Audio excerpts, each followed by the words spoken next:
Psycho-Pass, a impossibilidade das distopias orwellianas.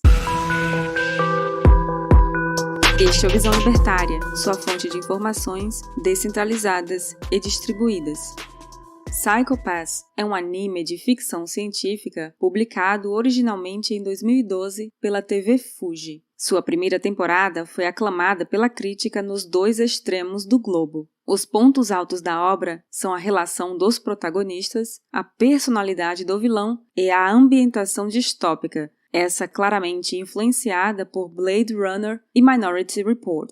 A narrativa se passa em um Japão futurista, onde uma rede de supercomputadores, conhecida como Sistema Sibyl, é capaz de escanear as ondas cerebrais dos indivíduos, gerando um relatório comportamental conhecido como Psycho-Pass. O resultado desse relatório é determinante para todas as áreas da vida: quem está apto a fazer faculdade, como será o progresso profissional, quem serão os políticos e por aí vai. Outra função de Sibyl é conter a criminalidade. Para isso, fora desenvolvida uma arma scanner capaz de medir quase imediatamente o coeficiente criminal, a propensão ao crime de alguém e julgá-lo no ato, mesmo que isso signifique a morte. A partir daqui, teremos spoilers. Continue por sua conta. Os primeiros episódios são simplesmente para ambientar o espectador a esse novo mundo, onde vemos uma sociedade dividida entre os que conseguiram se adaptar ao sistema, vivendo de forma totalmente automatizada, e aqueles que foram jogados na marginalidade, até que somos introduzidos ao grande vilão da obra, Shogo Makishima. Makishima é um criminoso assintomático, ou seja, é capaz de controlar a leitura de seu Psycho-Pass. Como não pôde ser lido por Sibyl e, consequentemente, incapaz de interagir com a sociedade da mesma maneira que os demais, ele adquiriu um grande desprezo por essa forma de organização social. Makishima é um humanista do lado negro. Tem prazer em estimular os aspectos mais instintivos, desprezíveis e cruéis da humanidade. Em suas palavras, ver o esplendor desnudo da alma humana. Seu objetivo principal, todavia, é destruir Sibyl, por acreditar que tal sistema castrou a liberdade de pensamento e vontade dos seres humanos. Quando questionado sobre suas motivações, o mesmo afirma, abre aspas, o problema é que o livre-arbítrio foi tirado da equação, e se o homem não é julgado por suas ações, como poderemos decidir quem é bom e quem é mau? Eu quero ver nossas preciosas vidas fora da lógica desse mundo. Mas como podem nossas almas terem valor se nós não as utilizamos? Se basearmos nossas vidas no oráculo de Sibyl e não no nosso livre-arbítrio, como podem nossas almas ter qualquer valor?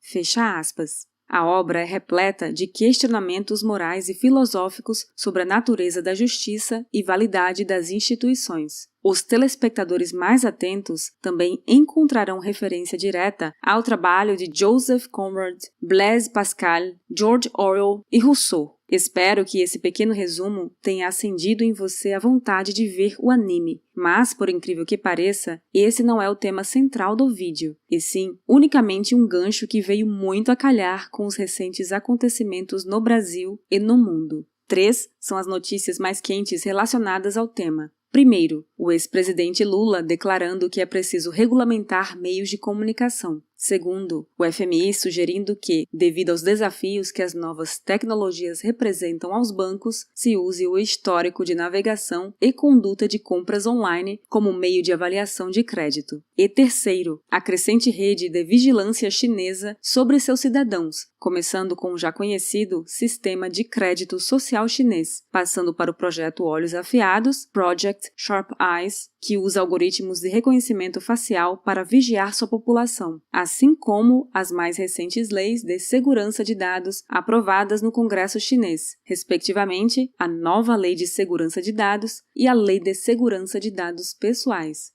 No papel, ambas buscam proteger os dados de cidadãos chineses contra empresas estrangeiras, mas, na prática, dão mais poder ao PCC na hora de ter acesso a essas mesmas informações. É aterrorizante pensar que o nome Projetos Olhos Afiados seja uma homenagem a um dos escritos de Mao, em que afirma que o povo deve manter olhos afiados para vigiar seus vizinhos que não acreditam nos valores comunistas. A relação entre todas essas notícias e a vasta literatura distópica salta aos olhos. É como se os políticos as usassem como manuais de instruções. O terror e a aflição causado pelas distopias não vêm de seu aspecto fantástico, mas da similaridade com o mundo real. Com cada vez mais frequência e com cada vez mais força, os políticos de seus respectivos países vêm atacando as liberdades individuais, sempre camuflando suas investidas com argumentos genéricos do tipo: é pela segurança nacional, ajuda no combate ao terrorismo, facilita o acesso ao crédito e é pelas crianças ou coisa que o valha.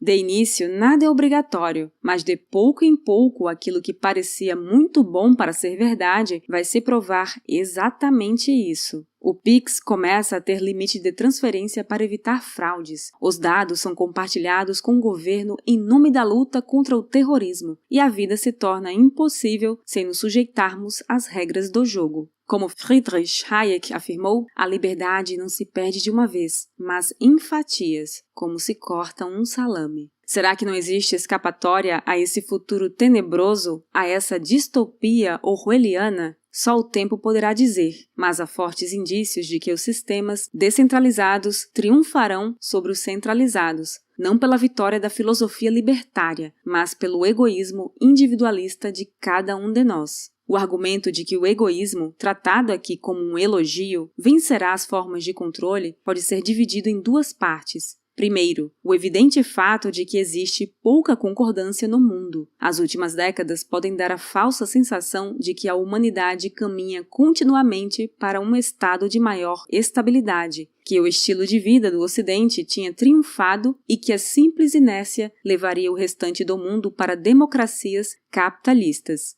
Mas essa é uma visão míope da realidade. Esses momentos de estabilidade são exceção na história, não a regra. Libertário discorda de libertário, comunista de esquerdista identitário. As vertentes do Islã e do cristianismo tentam invalidar as demais. As gerações presentes têm valores diferentes das gerações passadas. Até George Soros e o ditador chinês discordam sobre qual a melhor maneira de exercer controle sobre a sociedade. Não existe concordância nesse mundo. Nunca existiu e nunca existirá. O que mais se assemelha à paz é o livre comércio, em que os diferentes grupos se toleram em prol da satisfação mútua de desejos, uma vez que a via financeira se torna menos custosa do que a militar.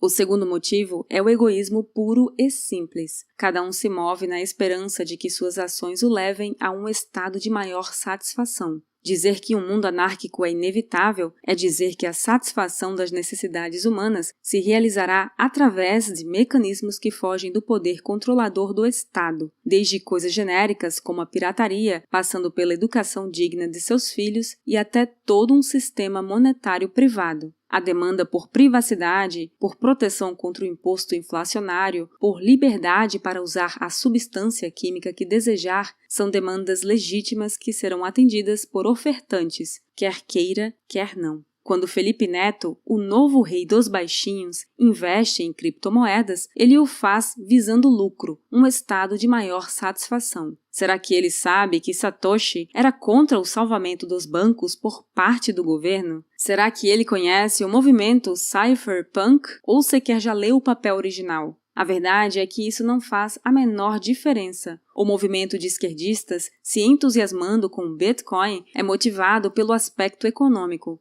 não ideológico. Distopias cinematográficas exigem um controle da informação, uma quantidade infinita de recursos e uma coligação ideológica homogênea. Não conseguem nem passar imposto mínimo global por conta de alguns poucos países. Ninguém na história conseguiu dominar o Afeganistão, por exemplo, e ainda acreditam que políticos têm competência para dominar o mundo.